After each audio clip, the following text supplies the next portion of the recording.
creativity is a little bit on the elusive side. It's not something that we can hold, and it's not something that is readily seen, like building muscle when you exercise. I think it's sometimes easy to lose hope in the creativity that we have, and that it's easy to begin to believe that we are either not very creative, or that we used to be creative, or that we are not creative at all. My friend, this podcast is all about debunking preconceived thoughts we've made about our creativity and how it affects our lives.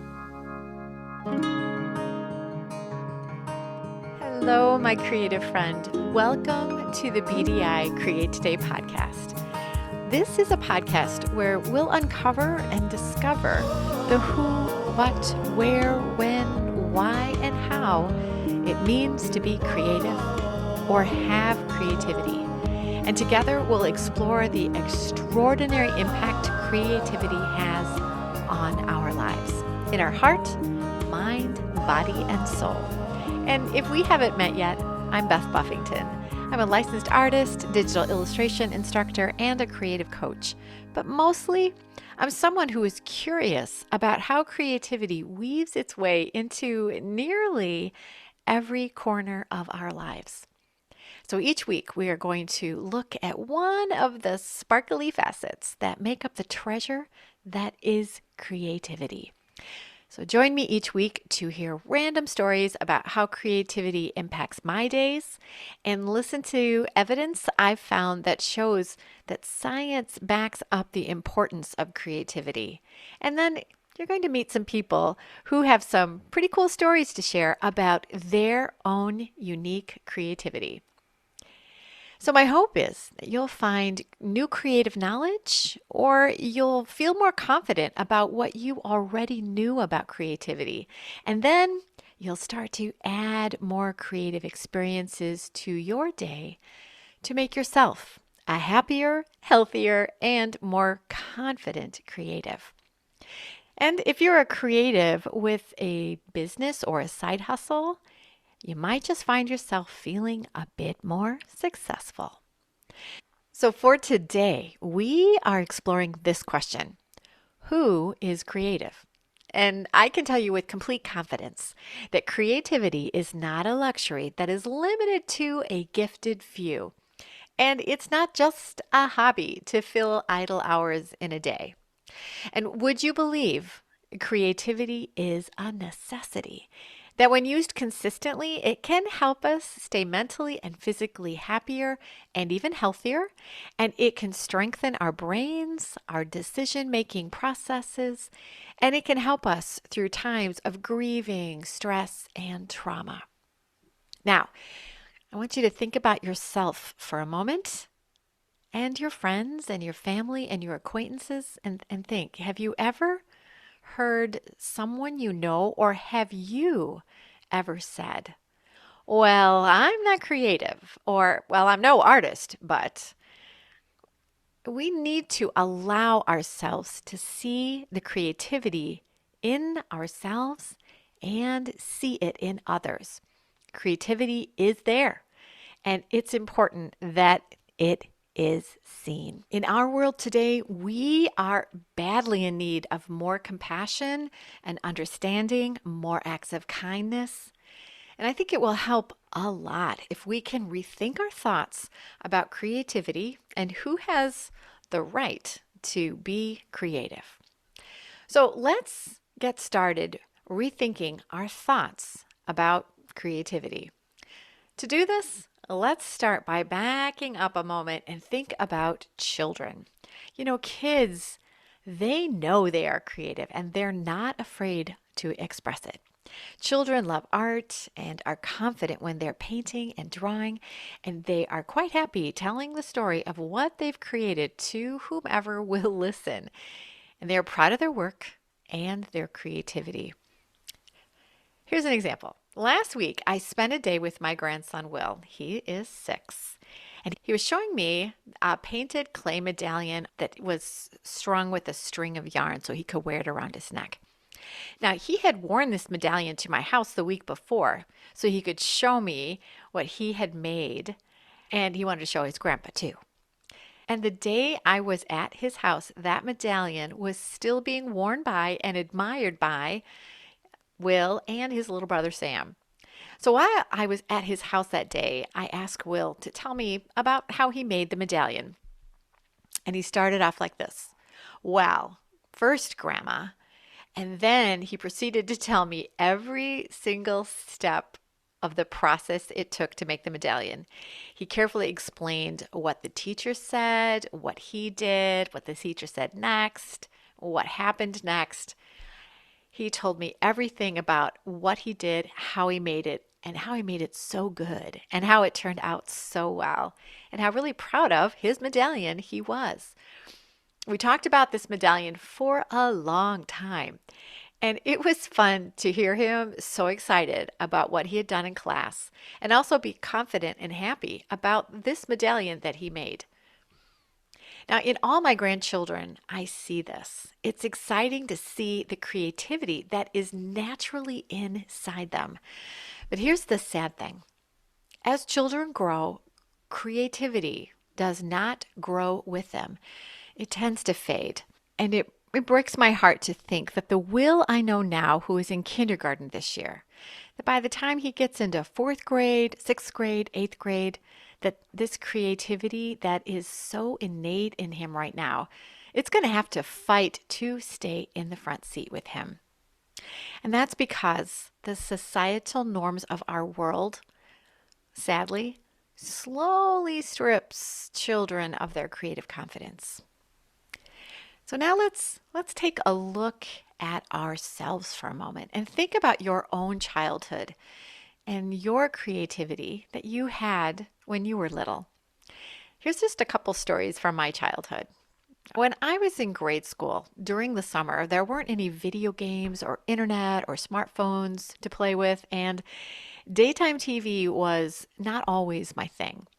So I spent a lot of time just creating fun, right? I bet you did too. I remember that I turned my wagon into a covered wagon that was also sort of a food truck, for lack of a better term, for attempting to sell lemonade to my neighbors. It was also used to pretend great portions of the Little House on the Prairie books. A lot of my stuffed animals traveled the pretend prairies in my covered wagon as I pulled them through the streets and sidewalks of my neighborhood. And I remember spending a lot of time wrestling with coat hangers to bend them just so to make the bands for the covered wagon. And I think there was some sort of blanket that I put over those bended hangers to provide the covered part for the wagon. I can't really remember how the final result ended up working or if it was ever really successful, but it was super fun. And it was a creative challenge for my friend and I to figure out how to make our covered wagon idea a reality. Now, I also remember spending hours on the hottest parts of the day, sitting on my bed during the summer, drawing made up family portraits using markers and drawing paper. And each family that I made up had a story about who they were, and I made up the personalities for each of the family members. Some of the families had a lot of kids, or they had strange pets. Some families were incredibly tall or had weird and wild hair. I made up and drew things in the portraits that also showed the jobs of the parents and the activities that all the kids did. I remember one of the portraits was of a family who actually were late to the photography session and they weren't quite dressed. So like the mom still had curlers in her hair. The children all had bedhead and were partially dressed in their pajamas still. And I drew them with their eyes wide open, really surprised, like they weren't quite ready for the photographer to start snapping pictures. I remember that at the end of the summer, I had a very thick stack of family portraits, and I have actually no idea what happened to all of them. So I wasn't afraid to build things. I wasn't afraid to draw things, and I was only limited by my imagination and the supplies of art and other things that were available and that I was allowed to use to draw or paint or build my ideas. I remember using a lot of paper and pens and cardboard, pens, pencils, markers, crayons, tape, pipe cleaners, rubber bands, coat hangers. It was just about anything that my mom would let me use. And now I imagine that you have some fun stories in your childhood of the wild and beautiful things you created. So, my friend, now here's a question for you. Are you as creatively free now as you were when you were a child? Do you have that same feeling of creative confidence that you had when you were younger? Or do you find that now you're a bit cautious with your creativity because of what you think others might say or what they might think about you? Do you decide some days whether you're creative or not by comparing yourself with others who you might see on social media? It seems as we get older, decisions are made about who gets to wear the label of creative or artist. And I think we often feel that not all are welcome at this creative table. So, when did we decide creativity is an exclusive domain of only the uber successful or what is perceived as the super talented artists and writers and musicians? Why do we strip away the confidence of creativity that children are gifted with when they are born, when they arrive into our world? Maybe it's because we decide only the super talented have the right to be creative. And who, my friend, decides who these super talented folks actually are in the world, right? Who decides that? It could also be that creativity is a little bit on the elusive side. It's not something that we can hold, and it's not something that is readily seen, like building muscle when you exercise. I think it's sometimes easy to lose hope in the creativity that we have, and that it's easy to begin to believe that we are either not very creative, or that we used to be creative, or that we are not creative at all. My friend, this podcast is all about debunking preconceived thoughts we've made about our creativity and how it affects our lives. Now let's take a moment for a word from our sponsor. And hey, that would be me. Did you know that growing your creativity is as easy as learning something new? Well, let me tell you about all the fun that the Create Today team is planning for the month of January. Yes, we are starting on January 22nd, and you are invited to come to one of my free Procreate workshops.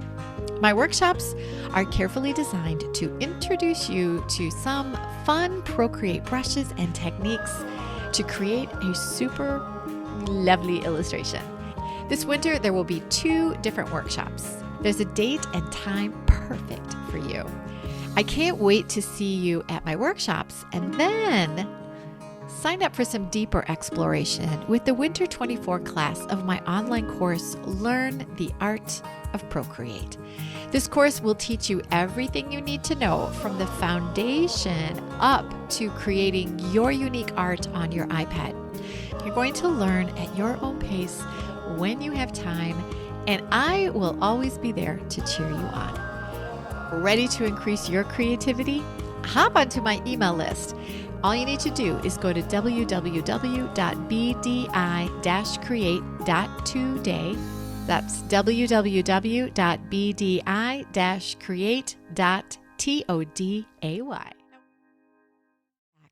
Now we are going to take a look at what creativity is.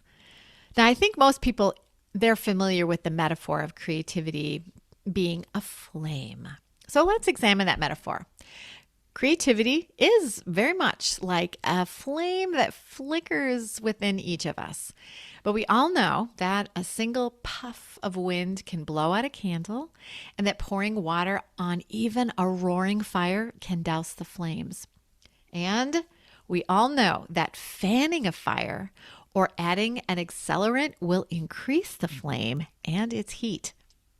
So now let's take a peek at one way that you can become aware that there is actually a flickering creative flame inside you. Let me tell you about a book that I love. We are going to be talking a lot about this book in this podcast. It's a book called Your Brain on Art by Susan Magsamen and Ivy Ross. You're going to hear me share about the science-backed facts that are shared in this book. It is fascinating, and it is a really encouraging way to know that the creativity that you are doing is doing more for you than just create something beautiful. In the book, they talk about aesthetic chills. It's a reaction or a response to a typically creative event, and it can be experienced when you are making art or when you're the beholder of creativity.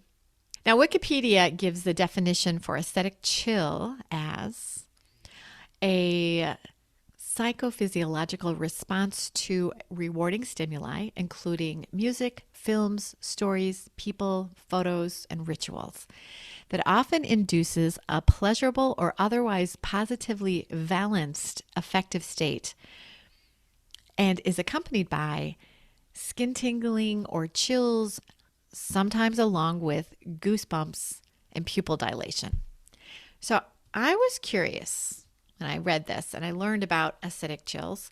I was curious about what triggers an aesthetic chill for me and how that chill affects me personally. So I'm going to share one of the types of chills that I discovered in myself. This aesthetic chill happens to me when I am the beholder of something creative. And so here's a story that will give you an example. And, I would love to know when and where this happens to anyone else. So if you listen to this and you're like, oh my gosh, that happens to me when, please let me know. So this past weekend, I went to my granddaughter's dance recital.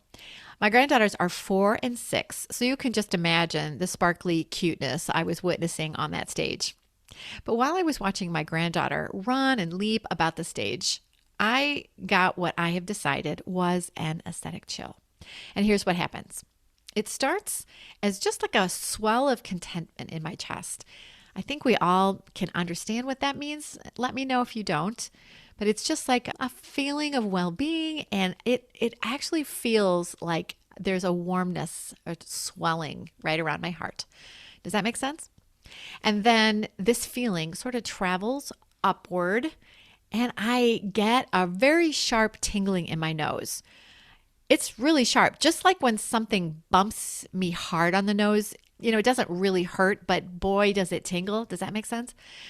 And then that makes my eyes water, just like any pop on the nose would, right? And they water big alligator tears. So once my nose starts to tingle, I know those tears are coming, and I haven't found a way to control that. Now, in a world where we would all embrace everyone's aesthetic chills, I think I would just let those tears flow, and people would look at me and they would nod and they would think to themselves, she's having an aesthetic chill. But that's not the world we live in, right? So I try when this happens to keep that emotion, that aesthetic chill, I guess is what I'm now deciding it is. I try to keep those tears on the down low because like on the day of the dance recital, I know there were a lot of folks in the audience that probably would have been thinking, yeah, the kids are cute, Beth, but why are you crying? Now I can think of my watery eyes and my tingling nose as an aesthetic chill. And I know that this is a reaction I'm having and I'm feeling creatively ignited. And that's a good and healthy emotion, just plain and simple. So from now on, when my nose tingles, I'm going to appreciate the goodness that comes from this creative emotion. And I'm going to ride through the goodness that it's creating. And we're going to talk more about how creative emotions are processed and how they are beneficial in an upcoming episode. So stay tuned, my friend. Now, I have felt this kind of aesthetic chill watching the beginning of the Chicago Marathon too. My husband is a runner, and when I go to the races, at the beginning of the race, there's a gun that goes off, boom, and everyone starts running. And watching all those people begin their race, I know that each one of them has a story about why they are running. Many have come back from an illness or an injury, or they're running in memory of someone special to them. Now, trust me, I'm not a runner, but I know all the work that goes into training for a marathon because I watched Tom training. So watching all these people begin the race, hey, it makes my nose tingle, people, and it makes my eyes water. And now I know that is actually an aesthetic chill. Now that I've had some time to think about this, I've decided that this aesthetic chill happens to me when I'm witnessing hope for the future and I'm seeing possibilities in people's efforts, like people running and children dancing. The creativity is the dancing and the running, but I think the chill for me comes from the meaning behind the movement. That hope. That's the thing that makes sense to me. Now, you might have sensed an aesthetic chill like this watching a good movie or listening to music or listening to the words of a song that have touched you. I would love to know your experiences. Becoming aware of aesthetic chill as a thing that is connected with creativity, that's helped me realize this is an example of creativity being ignited. It's a real thing. And how fun is that? Now, whether you're someone who is aesthetically feeling chills daily or just occasionally, or you can't think of a single time you felt chilled, do not worry. This podcast is going to bring some thought-provoking ideas to you each week about what, where, why, and how creativity can be added to and used in your life. So if you're a seasoned artist, you're going to be able to realize how creativity can help you feel happier and healthier and less anxious or stressed in other areas of your life. And if you're someone who has struggled with the label of I am or I am not an artist, this podcast will give you reason to be proud of your creativity and become more creatively confident as the artist that you already are. And if you're someone who thinks, I don't have a single creative bone in my body, and you know who you are, this podcast is going to fling open the gates to creative possibilities and allow you to engage with your creativity like you did when you were a child. Pretty exciting, right? Oh, my friend, I am so glad you are here. Welcome to the Create Today podcast. I'm glad you were here today, and I can't wait to see you at my next episode. And imagine, just imagine what you can create today. Until next time, stay creative, my friend. And here's one more note from me, your sponsor. Interested in exploring your creativity with Procreate on your iPad? Get my free Kickstart video. It's going to give you a beautiful tour of how to use Procreate to create your own art. You'll get information about brush libraries, layer and layer options, explanation of the tool icons, and so much more. Interested? Yes, you are. Go to www.bdi-create.today/Kickstart to get my free Procreate Kickstart video. You'll also be able to find the Kickstart video in the show notes.